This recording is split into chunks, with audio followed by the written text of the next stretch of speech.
আচ্ছা শোনো,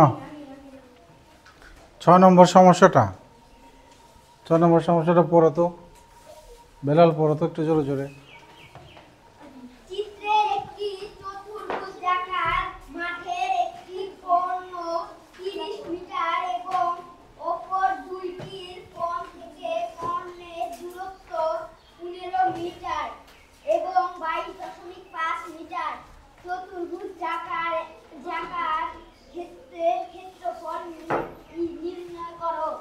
দেখো আমি পড়ি, হ্যাঁ। এবার চিত্রে, যেখানে একটা চিত্র দেখা যাচ্ছে না, চিত্রটা একটু বোঝার চেষ্টা করতে হবে। এই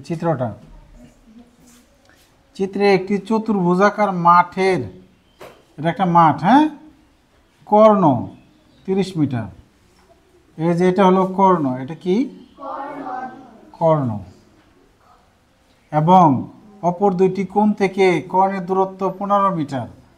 এই যে এই এই কোণ থেকে বা শীর্ষ থেকে, এই যে এটা থেকে 15 আর এটা থেকে 22.5 মিটার।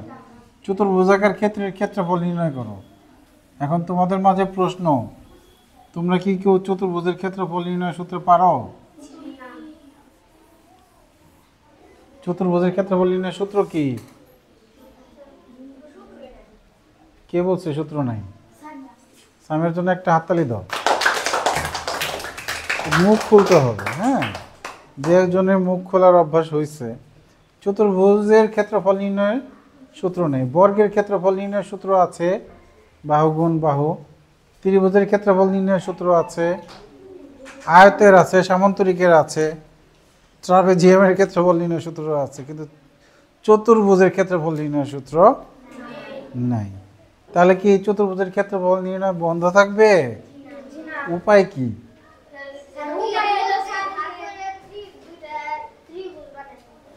গুড, মানে ঠিক, মানে চতুর্ভুজের একটা কর্ণ একটা চতুর্ভুজকে দুইটা ত্রিভুজে বিভক্ত করে। এই যে কর্ণটা, এই ত্রিভুজকে দুইটা, এই চতুর্ভুজকে দুইটা ত্রিভুজে বিভক্ত করছে। এই একটা চতুর্ভুজ, সরি ভুল বলতেছি, এই একটা ত্রিভুজ, আবার এই একটা ত্রিভুজ। এই দুইটা ত্রিভুজের ক্ষেত্রফল বের করে যদি আমরা যোগ করে দেই, তাহলে এই চতুর্ভুজের ক্ষেত্রফল পেয়ে যাব। ঠিক আছে? তাহলে প্রথমে এটা ছবি আঁকতে হবে বইয়ে। ঠিক আছে? এটা প্রথমে ছবি আঁকতে হবে। ওকে, হ্যাঁ হ্যাঁ।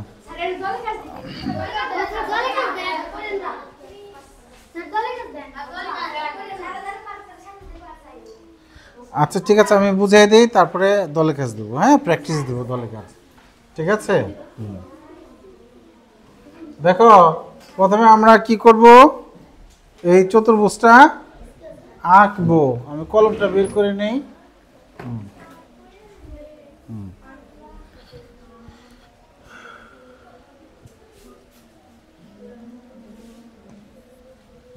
কলমের কালি মোটা।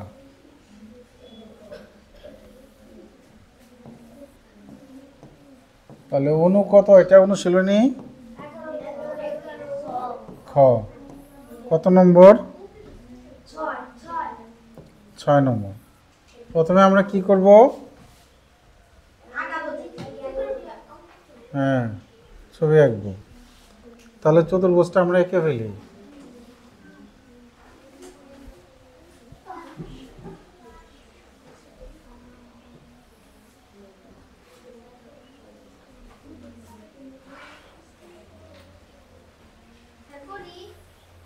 হ্যাঁ, যারা পারো করো।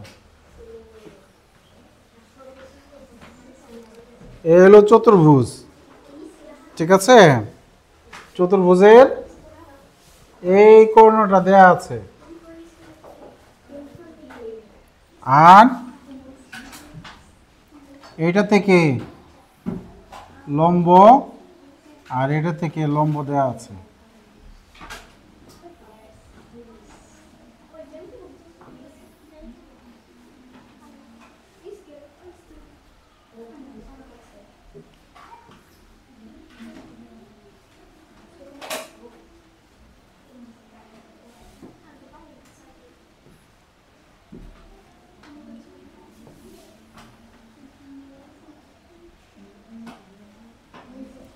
তাহলে এটা তোমরা চাইলে ডট ডট দিয়ে আঁকতে পারো, এখানে ডট ডট দিয়ে আঁকছে, ঠিক আছে। তাহলে আমাদের প্রথমে যে কাজটা করতে হবে সেটা হলো আমরা নাম দিব, চতুর্ভুজের নামটা দিয়ে দেই ক খ গ ঘ। চতুর্ভুজের নাম দিলাম কত? ক খ গ ঘ। তারপরে এই কর্ণ হলো 30 মিটার, আর এই উচ্চতা হলো 22.5 মিটার, আর এই উচ্চতা বা লম্ব হচ্ছে 15 মিটার। হ্যাঁ, তাহলে এখন আমরা মূল কাজে যেতে পারি, ঠিক আছে। তাহলে আমরা আগে সূত্রটা লিখে নিব। কি সূত্র বলো তো? বলো। আমরা জানি হ্যাঁ, ত্রিভুজের ক্ষেত্রফল গুড। সমান ভূমি দ্বিগুণ হলো ভাগ। ত্রিভুজের ক্ষেত্রফল সমান ভূমি। এই অঙ্কটা খুবই গুরুত্বপূর্ণ। হ্যাঁ, এই সমস্যাটা কি খুবই গুরুত্বপূর্ণ।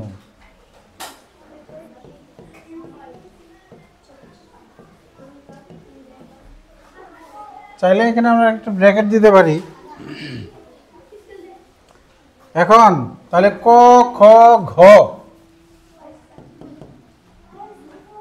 তো আমরা চাইলে একটা ত্রিভুজের চিহ্ন দিতে পারি।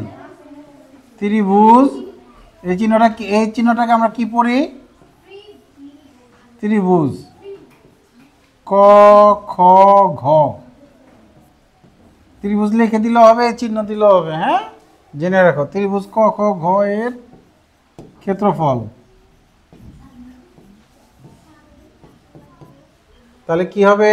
ভূমি কত? দুইটার বেলায় ভূমি 30, উচ্চতা কত?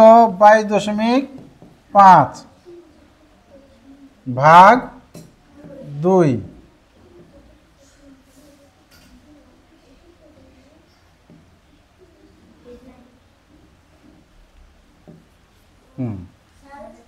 আমরা চাইলে গুণ করে ভাগ করতে পারি। হ্যাঁ,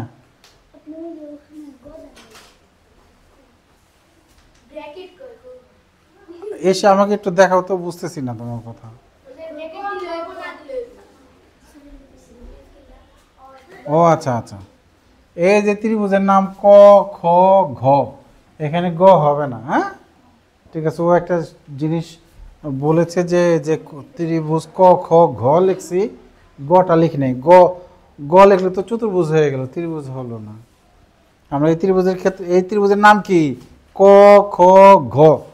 এই ত্রিভুজের নামকরণ করে কিভাবে বলো? আর এই ত্রিভুজের নামকরণ করে কিভাবে? খ গ ঘ।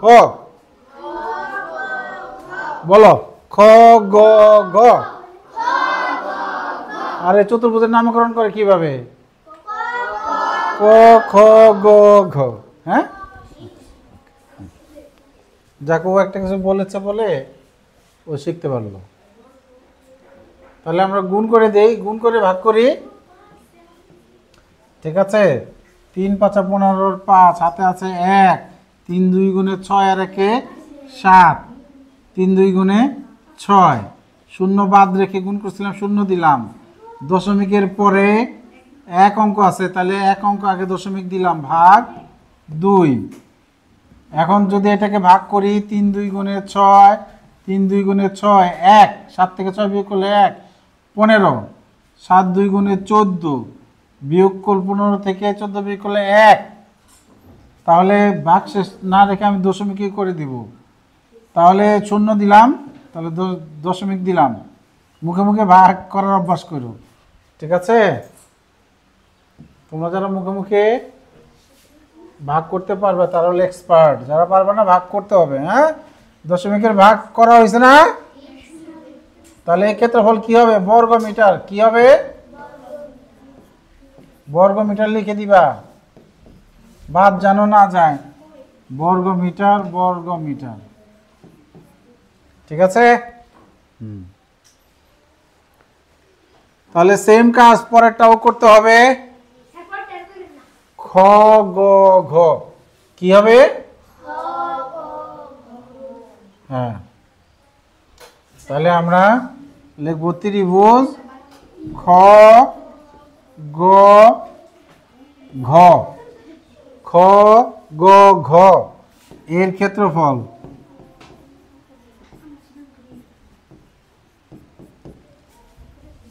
কি হবে? লাবণী বলতে পারবে না? ত্রিভুজ খ গ ঘ এর ক্ষেত্রফল কি হবে? ছবি দেখে বলতে পারবে লাবণী? পারবে না। মিম বলতে পারবে না? মিম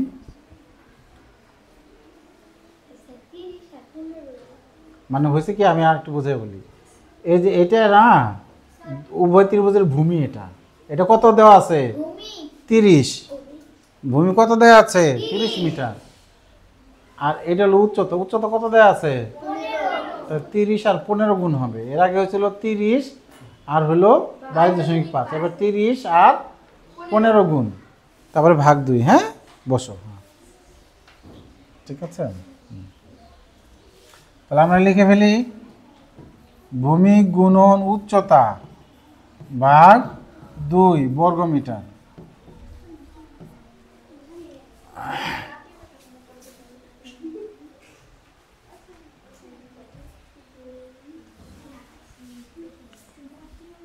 তাহলে 3 15 45 শূন্য ভাগ 2।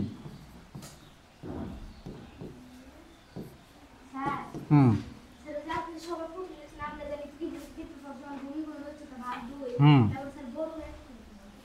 বর্গ একক লিখলে ভালো হয়, লেখা যাবে, সমস্যা নাই। গুড, বর্গ একক। তাহলে 2 2 কত? 5, 225 বর্গমিটার। তাহলে এই ত্রিভুজের দেখি কে কেমন মনোযোগ দিচ্ছে। হ্যাঁ, ডলি, এই ত্রিভুজের ক্ষেত্রফল কত? ক খ ঘ ক্ষেত্রফল কত?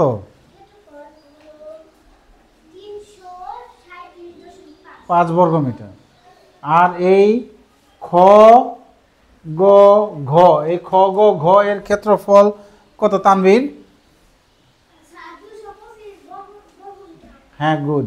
এখন আমি যদি এই চতুর্ভুজের ক্ষেত্রফল বের করতে চাই, তাহলে কি করতে হবে? দুইটা ত্রিভুজের ক্ষেত্রফল যোগ করতে হবে। তাহলে আমি এবার লিখে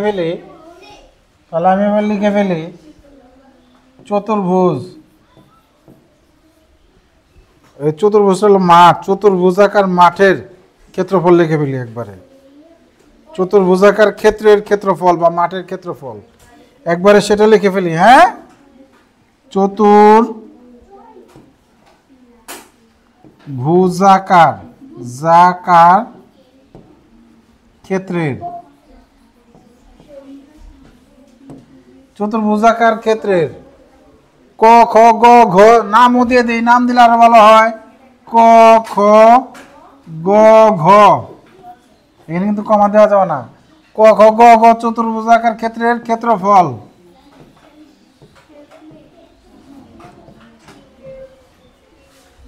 তাহলে আমরা দুইটা যোগ করে দেব। কি করব? কেউ যদি একটু বেশি লিখতে চাও লিখতে পারো। কেউ যদি একটু বেশি লিখতে চাও, যে ত্রিভুজ ক খ গ, ত্রিভুজ ক খ ঘ যোগ ত্রিভুজ খ গ ঘ, সুন্দরের তো শেষ নাই। আমি একটু শর্টকাট লিখলাম। কেউ যদি এইভাবে লেখো, ত্রিভুজ ক খ গ ঘ এর ক্ষেত্রফল যোগ খ গ ঘ এর ক্ষেত্রফল, লিখলে আরো ভালো হয়। এবার আমরা কি করে দিব? যোগ করে দিব 337.5 যোগ 225 কি হবে? না, আমার প্রশ্ন এটা ছিল না। কি হবে মানে এখানে বর্গমিটার হবে। কি হবে? যোগ করলে বিয়োগ করলে মান পরিবর্তন হয় না। ঠিক আছে? গুণ করলে এককের পরিবর্তন হয়, গুণ ভাগ করলে। হ্যাঁ হ্যাঁ, তাহলে পরে 200 আর 300 500 যোগ করি, 0.5 তো এমনিই থাকবে, দশমিকের পরে তো শুধু 5ই আছে তাই না, 0.5। তারপরে এই 5 আর এই 5 আর 7 যোগ হবে, 5 7 12, 2 হাতে আছে, কথা বলে না, হাতে আছে 1, 3 আর 2 5 আর 1 6, আর 3 আর 2 5, 562.5। রেজাল্ট মিলাও তো, রেজাল্ট মিলছে কিনা? হ্যাঁ, এবার এটা প্র্যাকটিস করতে হবে, এটা অনেক গুরুত্বপূর্ণ অঙ্ক, তো পরীক্ষা আসার মতো অঙ্ক। এবার কাজ হলো প্র্যাকটিস করা।